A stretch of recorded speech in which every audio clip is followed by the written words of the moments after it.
নতুন জিনিস ঘরে এলে সে জামা কাপড়ই হোক বা আদারওয়াইজ যাই হোক না কেন সেটা যতক্ষণ না ট্রায়াল দেওয়া হচ্ছে ততক্ষণ কিন্তু মনে শান্তি হয় না। তো আজ যেই এসেছে ওই জিনিসটা, তো মা বললো চো আজকে একটু ভাপা পিঠে, ভাপা না সরি ওই চিতল পিঠে করেই দেখি। তো সেই মতো মা চাল ঠাল ধুয়ে আর কি ঝরিয়ে রেখে দিয়েছিল, এদিকে আমাকে বললো তুই একটুখানি এটা করে দে। যদিও মিক্সার গ্রাইন্ডারে খুব নিমিষেই হয়ে যায়, তাও মা ইউজ করতে চায় না অত।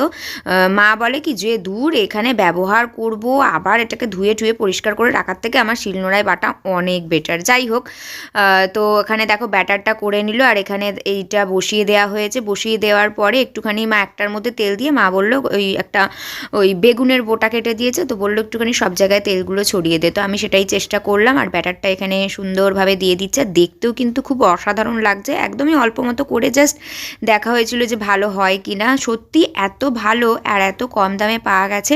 তো এখানে করে সার্ভও করা হয়ে গেছে, আবির টাবির আমার স্টুডেন্ট সবাই মিলে খাচ্ছি আমরা।